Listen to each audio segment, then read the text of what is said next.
next to South America, and X, formerly known as Twitter, has been banned in Brazil. The ruling came after the platform missed a deadline to name a new legal representative there. A Supreme Court judge ordered the immediate and complete suspension of the social media platform until it complies with all court orders and pays existing fines. X removed its legal representative from Brazil, claiming the judge had threatened her with arrest. Elon Musk says free speech is the bedrock of democracy and an unelected pseudo-judge in Brazil is destroying it for political purposes. Apparently, all of this started in April with the Brazilian Supreme Court Judge Alexandre de Moraes ordering the suspension of dozens of X accounts for allegedly spreading misinformation. Whatever that means these days, right? Apparently, the judge wanted the accounts of right-wing supporters of former President Jair Bolsonaro blocked, and Elon Musk refused by responding saying this. He said, and we actually played it earlier in the video, he said free speech is the bedrock of democracy and an unelected pseudo-judge in Brazil is destroying it for political purposes.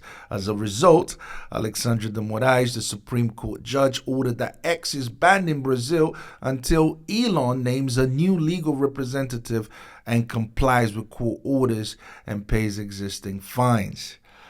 Complies. Comply is a strong word. What would that look like? A social media platform complying to a country's Supreme Court judge's view of what should be considered misinformation and what shouldn't be considered misinformation. To put it in layman's terms, he wants Elon to agree to block any account of any right-wing supporter that says things that he doesn't like. To be honest, I'm not surprised by Elon's reaction. Misinformation is defined as false or inaccurate information. Now, let's say for fairness' sake, the judge is right. What if these right-wing supporters were indeed spreading misinformation? Should they be banned and silenced? My answer is no.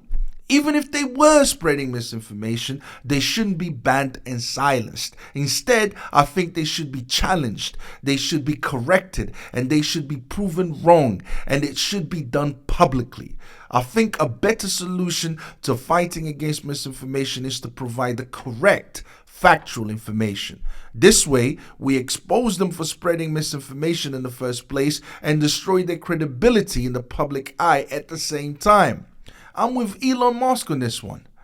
Now, does free speech have its ugly side? Absolutely.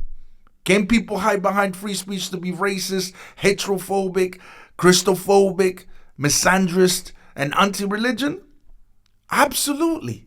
I bet you guys never heard of words like Christophobic, misandrist, and heterophobic. I bet you only heard of homophobic, transphobic, and Islamophobia, right? Be careful with the media, guys. They are brainwashing you, trust me. Is it right that people hide behind free speech to be racist, for example? No. But is it a reality? Yes. Unfortunately, it's the ugly reality of human nature. And I believe that we can't fight against the dark side of human nature if we suppress it. Should we ban free speech because people can be Christophobes, racist, misandrists? No, I don't think we should. I think we should first acknowledge that these views do exist, meaning human nature can be ugly. Second, we should know and understand why these views are wrong.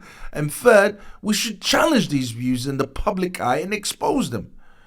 What do you think would have happened if the Brazilian Supreme Judge got his way, or people in power always got their way? In a sense, that's what's actually happening in the West right now, to be honest with you. Do you know what would have happened? Totalitarianism. Meaning, if your views do not align with the government, do not align with the powers that be, with the dominant narrative in society, you will be cancelled, ostracized. And believe me, soon enough in the near future, people will start getting fines and put into prison for not agreeing with the dominant narrative, aka the government. So I can see why Elon Musk is not backing down and is sticking to what he claims to stand up for, which is free speech. Look, guys, what other platform as popular as X are people allowed to say what they want in? Honestly. Trust me, if X goes, that's pretty much free speech gone. Let me put it in a way that will make you understand why free speech is really, really important. Put it this way, if X didn't platform people like Sneako and Myron, we wouldn't know how racist Sneako and Myron were. And we wouldn't be able to challenge their views and expose them. That's why free speech is so important. Free speech allows us to target the individuals we disagree with, challenge them, and expose them. Even before I was speaking with the men that are here about the carnival that's happening tomorrow in London. I was like, oh yeah, just monkeys twerking in the street. You can't say that. I just did. And this is Myron. He posted this 19 hours ago. Me when debating Foundation of Black Americans. And he's got his knees on. This is what I mean. Anyways, guys, I hope you enjoyed the reaction. Don't forget to comment, like, and subscribe. And I'll see you guys next time, all right? Peace.